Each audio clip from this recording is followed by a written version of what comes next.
Welcome, gentlemen. I won't be asking for any opening statements, but if you've got one, please feel free to table it. Questions? Thank you.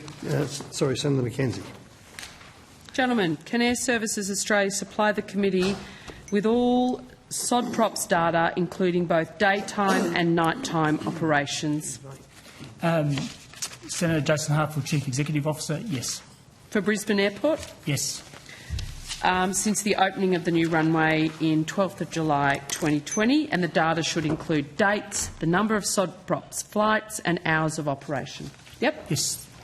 In a timely fashion. That would be fantastic. Members of the Brisbane community have raised queries regarding use of the full-length takeoff for non-jet air traffic departing to the south. Does full-length takeoff enable earlier manoeuvrability for turboprop aircraft to avoid build-up areas? Senator, without having, I'll call the instrument departure plate in front of it, using the full length, they'll gain height quicker, and depending on where the turning point is, if it's based around being at a particular height, the answer would be yes. Sorry? The answer would be yes, yep, if it's based around a turning point at a certain height. Okay, thank you. Does full-length takeoff enable turboprop aircraft to climb to a safe turning height within the airfield boundaries? Senator, it would depend on where the turn is and what height it would be to whether it would be within the airport boundary. I'm asking if it's is it possible? Like, of course, it relies on all those different metrics and caveats, but a full-length takeoff, are they able to climb to a safe turning height, not any turning height, a safe, what's destined to, determined to be a safe turning height within the airfield boundaries? Most likely, yes. Okay, thank you. Would use of full-length takeoff on runway 19R enable aircraft to fly over fewer suburbs at a low height? Senator, I'll ask Mr Curran to answer that question. Senator Peter Curran, Airservices Australia Chief Customer External Relations Officer. We've been undertaking a trial for the past near 18 months in Brisbane using the full-length departure for runway 19 right.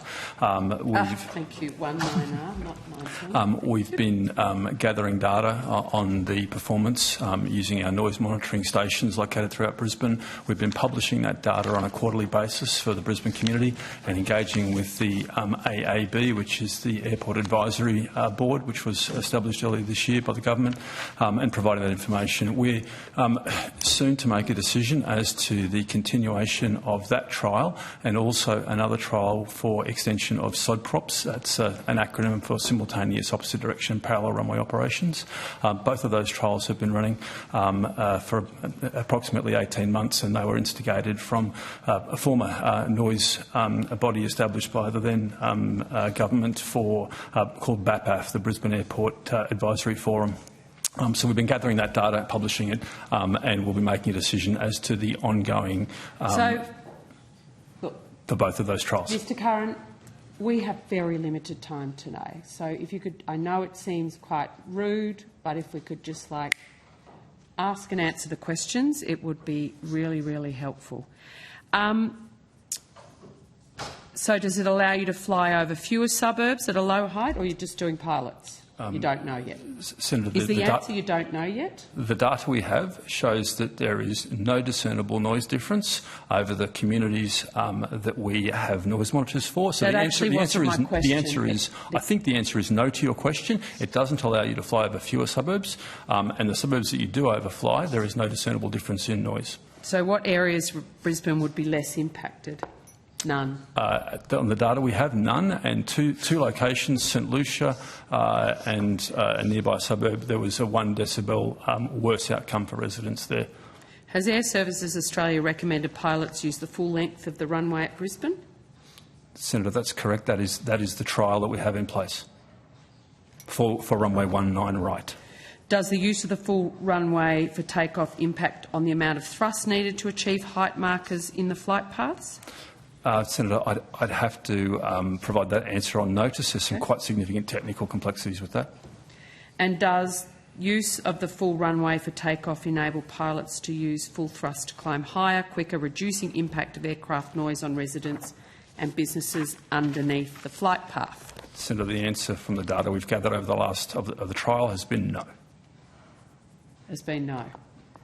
Okay, so I have a range of questions on the Sydney Airport that I will have to put on notice, and I look forward to receiving your answers. Sorry, I've just missed something. Sorry. Yep, I've done a bit on Brisbane. Yep, but now I've just got in Quan 261 reports that between June the 22nd and May the 23 there were 31 formal complaints of inappropriate behaviour, including bullying and harassment at Airservices Australia. Given the concerns raised at last estimates, what action has Airservices Australia had to these concerns? Senator, those were sort of formal complaints. To give you a view, up until to date, since that time, there's been another 14 complaints. Right. Out of those, in total, of suspected misconduct, including bullying and harassment, 5 of those were unsubstantiated during their assessment. Yep. 11 went to formal investigation. 33 of those were resolved through what we would call non-investigative resolutions, such as mediation or there has been misunderstanding, etc.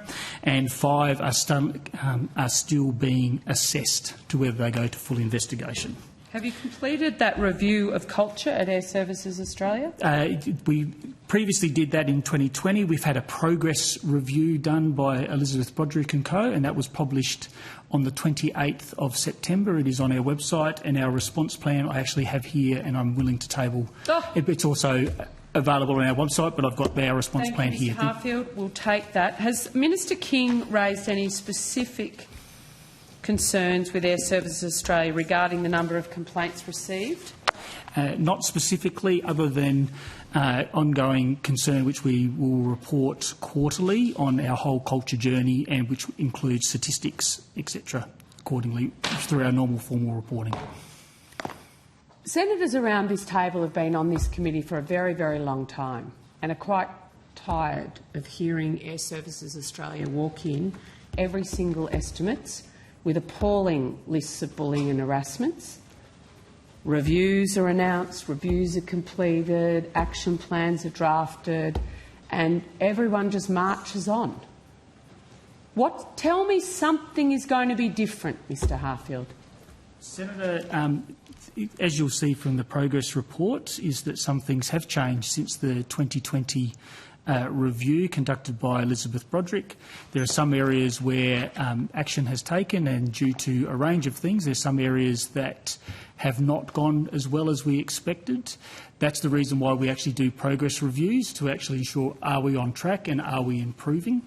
Our response plan, which we've tabled, has some immediate action on some of the concerns that we've done with our review. All right, and Mr. Harfield, I feel like I've just got the record on repeat. Has Minister King called you into her office and asked you to explain these appalling bullying and harassment figures? No, she has not. If she did, would you attend? Yes. And explain? Yes. Why this keeps happening? I will explain the journey we're on and all the actions that we have taken to snail's reduce pace this journey. Question 339 advised 73 claims had been referred to Comcare by Airservices Australia staff in the 22-23 financial year to date. Has the Minister requested advice on the high level of Comcare claims within Airservices Australia? No. What action is being taken to address these high levels of Comcare claims?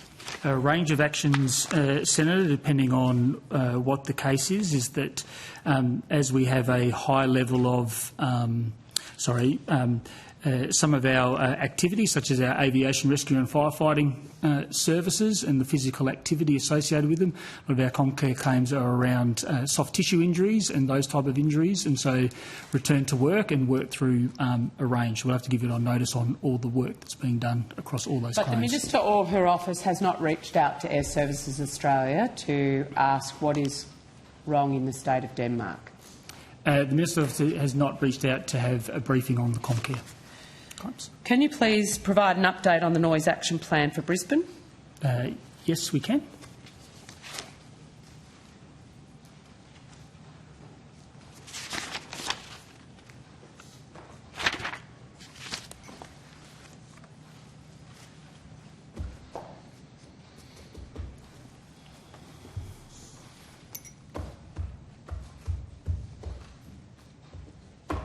Oh, you want to actually say, sorry? Wow. Mr. Curran? I thought you were asking for a notice. Sorry. I was asking for an update. Your pardon, I misunderstood. I took that to be on notice. I think, Assistant Minister, you've seen it for yourself. Will you undertake to contact Minister King and ask her to have a meeting with these guys?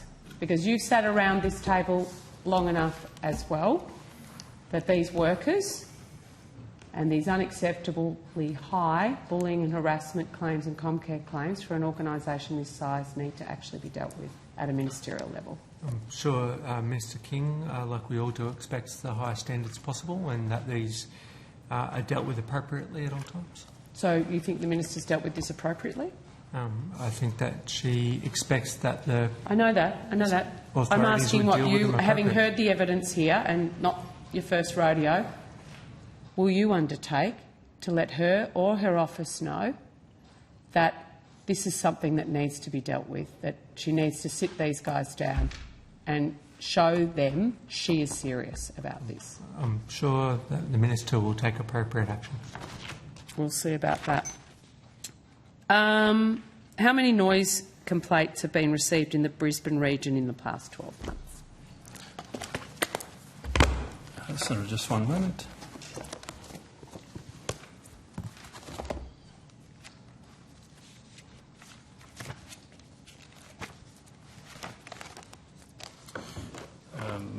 In Brisbane, since the start of this calendar year, would that be acceptable?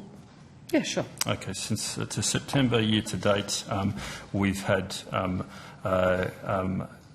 23,328 contacts or complaints made by 5,159 individual complainants. Pardon me. What is the trajectory of airport noise? Excuse me, Senator, I need to correct the answer that I just gave you. I beg your pardon. I've read the total out since the opening of the Brisbane parallel runway. The total is, in fact, 1,425 complainants, making 8,336 complaints. And that's from January to September? Correct. With the 5,000 being since it opened. Yep, got it. What's the trajectory of airport noise complaints since the opening of the Brisbane Airport Corps parallel runway in July 22? The number of complainants has been relatively stable since 2022 and 2021. However, during the course of this year, we've seen an increase in the number of complaints made per complainant. In the interest of time, I have to stop questioning. I hope things change before we see each other again. Done? All right, thank you.